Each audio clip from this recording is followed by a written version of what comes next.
Hey everyone, it's the 12 Days of Misfits. Hey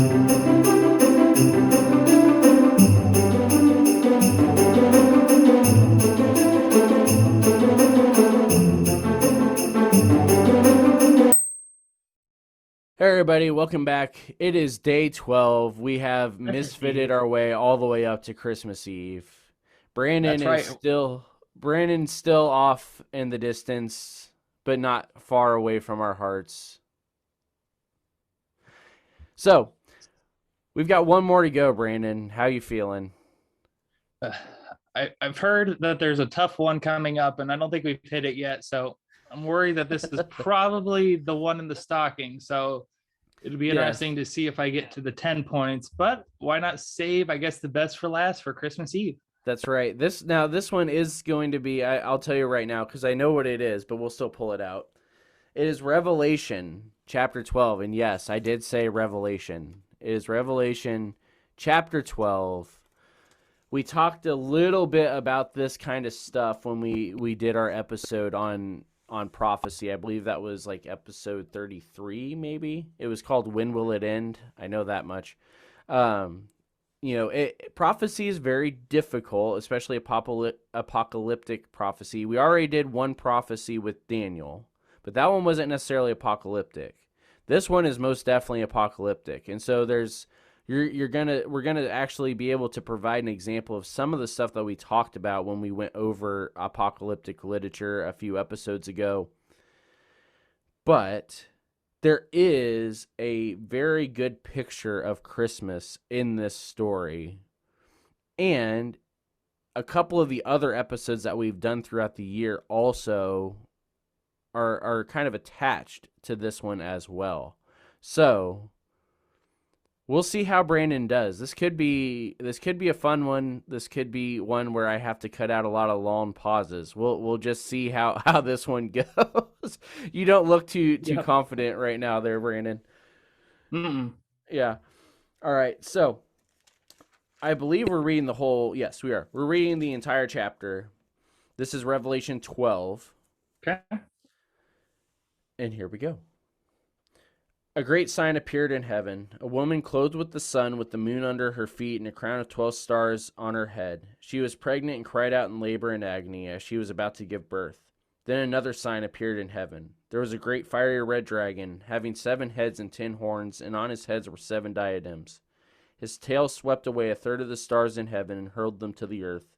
And the dragon stood in front of the woman who was about to give birth, so that when she did give birth, he might devour her child. But she gave birth to a son, a male who is going to shepherd all nations with an iron scepter, and her child was caught up to God and to his throne. The woman fled into the wilderness, where she had a place prepared by God to be fed there for 1,260 days. Then war broke out in heaven. Michael and his angels fought against the dragon, and the dragon and his angels also fought, but he could not prevail, and there was no place for them in heaven any longer.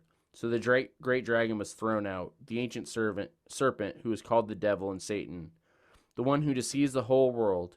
He was thrown to earth, and his angels with him. Then I heard a loud voice in heaven say, "The salvation, power, and kingdom of our God and the authority of his Messiah have now come, because the accuser of our brothers has been thrown out, the one who accuses them before our God day and night. They conquered him by the blood of the Lamb and by the word of their testimonies, for they did not love their lives in the face of death. Therefore rejoice, you heavens, and you who dwell in them. Woe to the earth and the sea, for the devil has come down to you with great fury, because he knows he has a short time." When the dragon saw that he had been thrown to the earth, he persecuted the woman who gave birth to the male child. The woman was given 2 wings of a great eagle, so that she could fly from the serpent's presence to her place in the wilderness, where she was fed for a time, times, and half a time. From his mouth the serpent spewed water like a river, flowing after the woman to sweep her away in a torrent. But the earth helped the woman. The earth opened up its mouth and swallowed up the river that the dragon had spewed up from his mouth. So the dragon was furious with the woman and left to wage war against the rest of her offspring, those who keep God's commands and have the testimony about Jesus, and he stood on the sand of the sea. So, Brandon, let's have some fun. How does this fit in to the Christmas story? Yeah, this is a very tough one, as we mentioned. Initially, I was thinking that the woman was Mary and giving birth to Jesus, and the dragon was cursing her in a way. But kind of going back through, I don't think that is the case. I think there's too many, I guess, like curses that the devil puts on the woman that makes me feel like that's not specifically Mary that the woman is talking about, or that the Revelation is talking about for the woman. Um,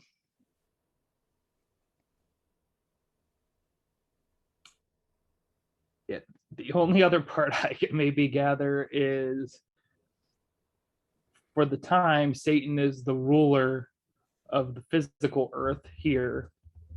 Um, and that by Jesus coming back the first time, basically, that is kind of the first time of the new coming, and then he'll have a second new coming again one day where he'll restore heaven and earth, and the earth will not no longer be Satan's, basically.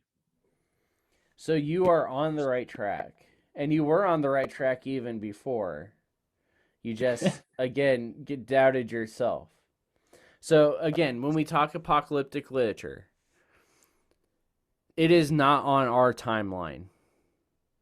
And it's not always even an actual physical representation of what is being seen in terms of in our eyes, what we see.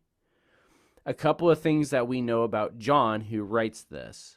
John is always wanting to share the signs and wonders of Jesus. That's why we have the 7 signs that Jesus does in the book of John before the 7 statements of who Jesus is. But more than that, we see again, it's a sign that appears in heaven. And so this is almost as if you can almost look at this as a movie type scenario. John's watching this awful unfold.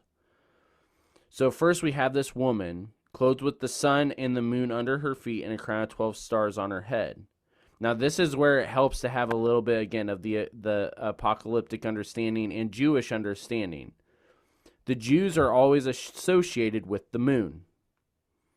That's why she has the moon under her feet. The 12 stars represent the 12 tribes. It also, though, we now know the 12 also as the 12 apostles, right?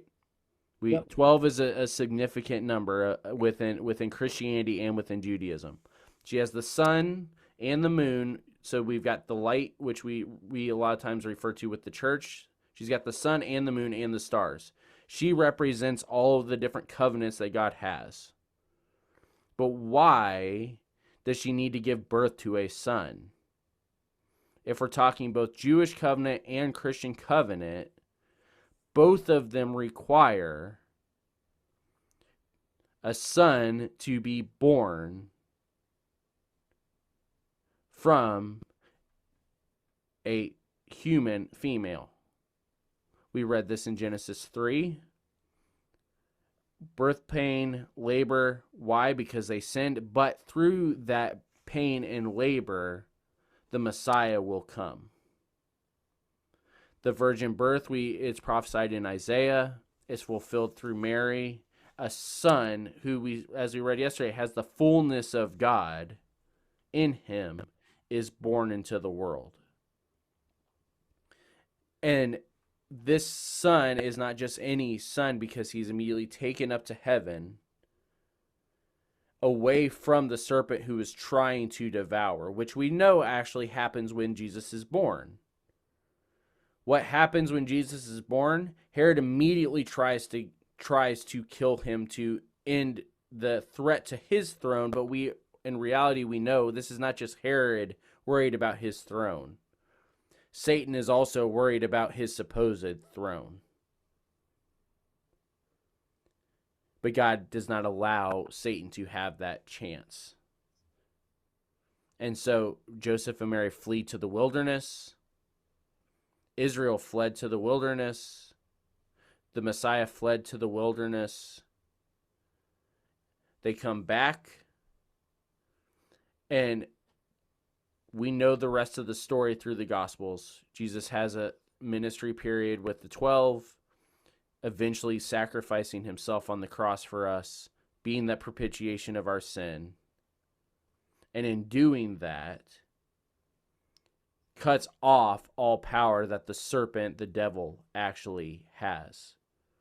And so this is where we get into the last section of this. Actually is very important because the Christmas story also connects back to episode 22 where we talked about persecution. Why does persecution happen? What's the last thing that we hear about that the serpent is doing after the son has been born? The son of the covenants has been born. He wages war against the descendants of that woman, the church, the fulfiller, the one that holds the covenants together, the church of Christ, the one that holds all these covenants, both Old Testament and New Testament, together. And he wages war against her offspring, us, the believers, because he cannot take out the son. He's going to try to take out the believers. Ultimately, we know he doesn't get to do that either. Because like we saw in Daniel, the stone that falls spreads out and takes over the entire earth. And we see that at the end of this book as well. So I think you probably at least should get half a point because you were on the right track. But unfortunately, that still gets you just shy of the double digits. Yeah, that was still pretty challenging. I think we'll just give that half a point. But yeah, so you ended at 9.5. Never heard before. Yeah, for the Christmas story. Yeah, Esther is the one that killed you, because the zero there is what just that shutout is what kept you from reaching the double digits. But not too bad, not too bad. It was a good Christmas time point scoring system where we got to learn some more unique verses about Christmas and see how I did. Yeah, it wasn't too bad. So we'll have to come up with a new challenge for next year. Although we do have another 10 or so of these that we could have done, but these were the ones that were a little bit easier, minus this one that I had to throw in just to see how you would do. So, Merry Christmas. It's Christmas Eve. I believe we have an episode next Tuesday coming back out. We'll see. It's the holidays. Both of us are still a little under the weather, so we'll see how it goes. But we will be back here soon. If not next week, we will be back in 2022, at least for a month or two before we end season 1 and take a little break and kind of restructure a little bit. We got some exciting stuff coming up, so you don't want to miss that. We will talk about that, though, on our next episode. Brandon, I will get you your surprise from your stocking here eventually. Don't worry. Perfect. I'm excited to see what it is. And again, Merry Christmas to everyone from Ministry Misfits. And we look forward to better things to come next year, but hopefully we'll have another episode coming out, kind of recapping of this year and also better things to come.